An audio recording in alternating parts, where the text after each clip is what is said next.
Halo Moxmania semuanya, kayaknya perjalanan Poco akhir-akhir ini mulai kencang banget di dunia per-HP-an. Brand yang terkenal dengan flagship killer ini, kali ini datang dengan produk terjangkau mereka lagi, yaitu Poco M3 Pro 5G yang buat calon pembeli makin nambah pusing lagi.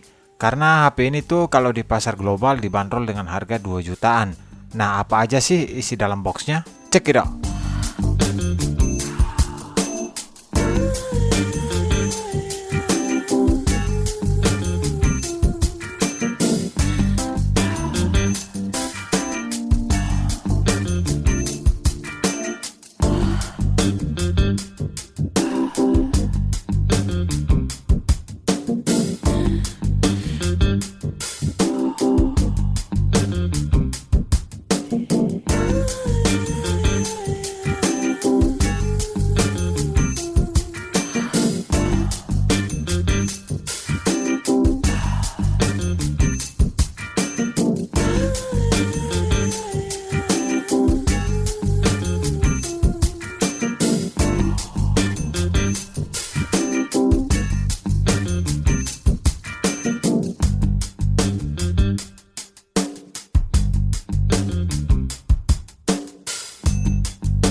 Pertama dari desainnya dulu, di Poco M3 Pro 5G ini kurang lebih bahasa desainnya masih sama-sama aja dengan seri sebelumnya, yaitu masih berani tampil beda dan mencolok dengan HP lainnya. Yang mana di M3 Pro 5G ini punya desain yang nggak mengotak lagi secara horizontal, malahan ke bawah atau vertikal yang masih terdapat tulisan Poco yang gede amat. Jadi identitas dari Poco M3 Pro 5G ini masih dipertahankan dan mudah dikenali daripada HP lainnya. Namun jika kalian yang nggak suka terlalu mencolok dan yang suka lebih kalem, pilih yang warna hitam ini yang actionnya tuh nggak terlalu kelihatan. Oh ya, untuk warnanya ada 3 varian ya, yaitu ada Cool Blue, Power Black, dan Poco Yellow. Untuk bentuk dari housing kameranya masih tergolong sama juga dengan seri M3 biasa, hanya sedikit lebih besar. Namun tekstur dari bodinya ini sekarang lebih licin dan dibuat glossy. Ya desain gini emang terlihat elegan, tapi mudah kotor banget. Mau nggak mau ya mesti pakaiin softcase bawaannya. Bahan yang dipakai masih dari plastik ya, maupun di framenya juga. Untuk framenya ini terdapat tombol yang letaknya yang masih gampang dijangkau, yaitu di kanan ada tombol power yang nyatu sama fingerprint, dan ada juga tombol volume. Untuk di bagian bawah ada USB-C dan grill speaker. Sedangkan di bagian atas HP ada lubang jack audio 3,5 mm dan air blaster. Serta untuk SIM tray-nya hybrid ya, dan nilai plus dari HP ini tuh udah ada NFC. Untuk tampilan depannya, nih HP punya perubahan yang signifikan di bagian display. Untuk layarnya masih pakai panel IPS LCD yang ukurannya tuh 6,5 inci dengan resolusi Full HD+. Untuk dimensinya juga sedikit lebih bongsor dengan rasionya tuh 20:9 dan kerapatannya pixelnya tuh juga sedikit meningkat yaitu 405 ppi.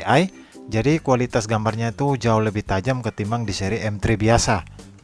Selain itu ada beberapa make up yang ditambahkan di layar ini, seperti kecerahannya hingga 500 nits, dan ada juga layarnya udah support refresh rate 90Hz dynamic switch.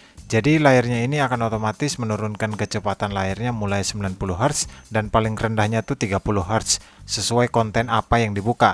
Ya fitur ini selain nggak capek-capek buka settingan lagi, melainkan juga bisa lebih menghemat daya.